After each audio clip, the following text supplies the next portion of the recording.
Hello, I'm Angela Spencer, and this is a presentation about some of my work from my PhD thesis on cervical cancer prevention in a study of mothers and daughters. So to just give you some background information, starting with cervical cancer mortality. So cervical cancer is the leading female cancer in most developing countries, and it's caused by an infection with the human papillomavirus, or HPV. However, in countries such as the UK, which have organised cervical screening programmes, cervical cancer is much less common. In the UK, the programme was initiated in 1988, and since its introduction, cervical cancer mortality has more than halved. And this graph here shows this downward trend in cancer mortality. And here you can see in red is England and Wales, and in the blue you can see that cancer mortality in the northwest of England is higher, but it has also got this downward trend. In terms of cervical screening, so obviously we can see the benefits in terms of cancer mortality, but the worrying thing is that cervical screening coverage has been declining since its peak in 1995. And you can see here from this graph that it's now below the 80% target in England and Wales. And in terms of socioeconomic differences, the uptake is consistently seen to be lower in the most deprived communities.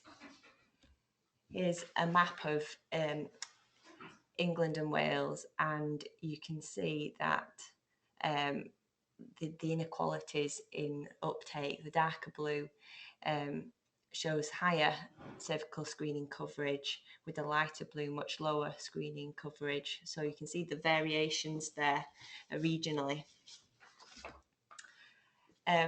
So in 2008, a vaccination programme was introduced for high-risk types 16 and 18 HPV types, which are responsible for 70% of cervical cancers. So this vaccination programme was a 3-dose programme targeting girls 12 to 13 years of age. And in the first few years of the programme, there was a catch-up programme for older girls, which were 15 to 18 years. So what we were hoping to see from this is the potential for the vaccination programme to reverse that downward trend we've seen in cervical cancer prevention by protecting girls who in future might not attend for cervical screening, or information reaching non or under-screened mothers, and stimulating attendance in those women. So had these following research questions, so looking at whether daughters of women who did or did not attend cervical screening received the HPV vaccination, looking at whether similar socio-demographic factors predicted both screening and vaccination uptake, and looking at whether the vaccination programme could stimulate a mother to re-engage with cervical screening.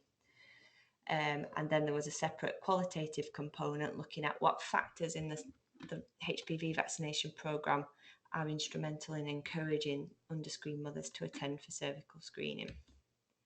So this is presented in the 4 published papers here, but I'll just present some of the results and methodology in this presentation. So the first 3 objectives were addressed in a cross-sectional survey, which was linking mothers' cervical screening data with their daughters' vaccination information, and that was linking by address. So we had over 117,000 mother-daughter pairs and a control group of women who were not linked to a girl of vaccination age, which was over 400,000 non-linked women. And then these records were matched by address to index of multiple deprivation scores and area-based ethnicity.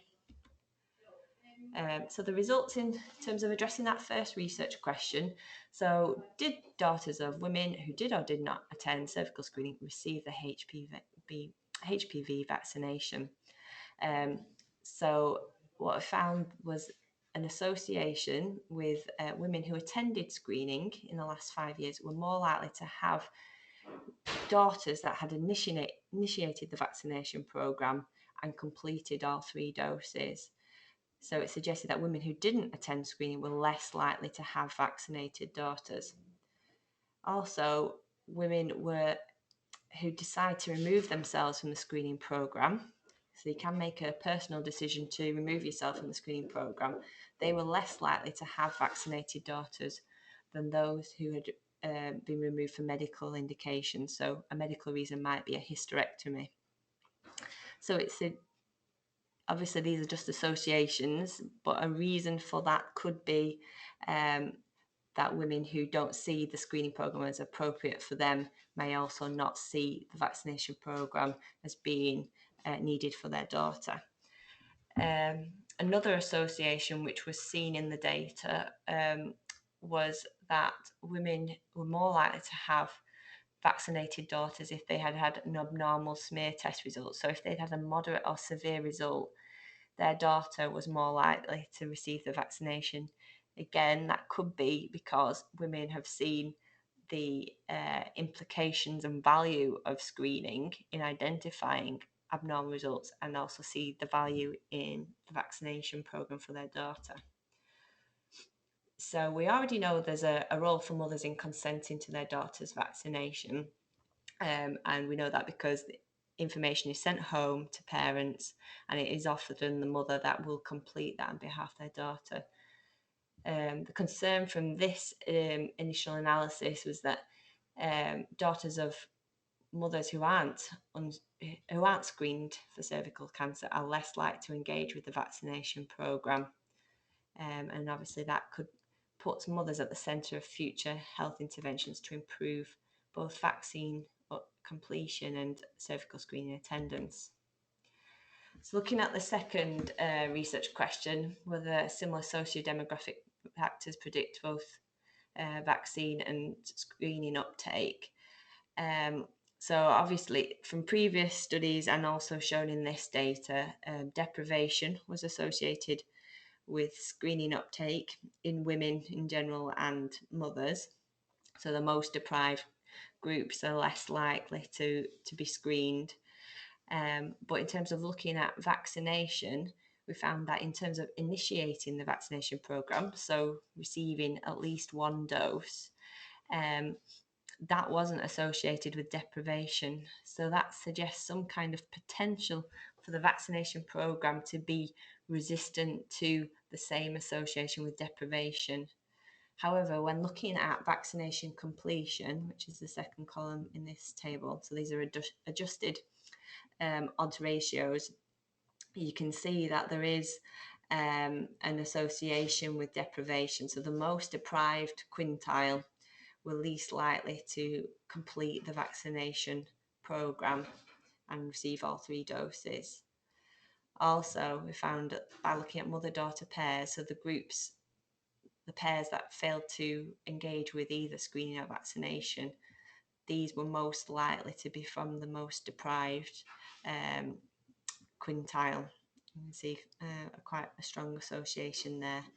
And also an association was found with primary care trusts who at the time were organisations responsible for commissioning cervical screening programmes and the delivery of the HPV vaccination, and there was an association with those organisations, and so obviously some organisations delivered more effectively than others.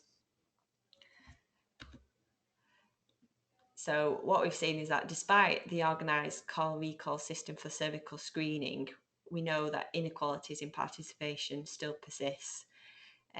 This analysis suggests that the HPV vaccination programme has the potential to reduce inequalities in cervical cancer prevention, but only providing that the focus is maintained on achieving those 3 doses. So we've seen that local delivery and organisational factors are going to be central to achieving that. And again, we should focus on both a joint focus on both vaccination and screening to ensure that disadvantaged groups will be protected by these programmes. So looking at whether the vaccination programme could stimulate a mother to re-engage with cervical screening, some quite complicated analysis took place, and I'm probably best showing it you through the next graph here. So we looked at women who were underscreened from the programme. So they either had lapsed, so hadn't attended in the required screening, required time period, or had never attended for screening. And we had this match group of control women. Let's have a drink of water. So who didn't have a daughter in the cohorts receiving the vaccination, and sorry. Oh, let's have some more water. Right. So we had daughters in red who received the routine vaccination in 2008 and 2009, and in blue the daughters that received it the year after. So basically we tracked returning to screening over this entire time frame from using this data set, and you can see that there was this nice peak here when women returned to screening, and unfortunately we can't attribute that to the vaccination programme. Over this time period, a reality TV star, Jade Goody, unfortunately was diagnosed and died of cervical cancer over this time period, and that was attributed to this increase in women returning to the cervical screening programme and a big increase in uptake over that time period. So it was a challenge in terms of this project to try and account for that in terms of this analysis.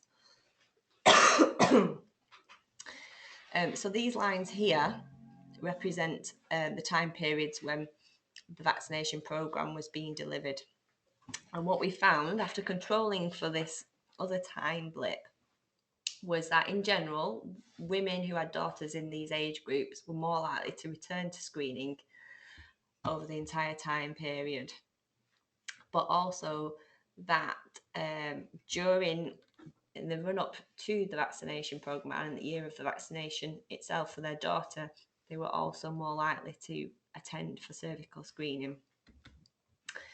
And that's in these adjusted odds ratios here. So it was a small but significant effect that showed that in the year prior to the HPV vaccination and the current year of the vaccination, lapsed mothers and those that had never attended were significantly more likely to return to cervical screening.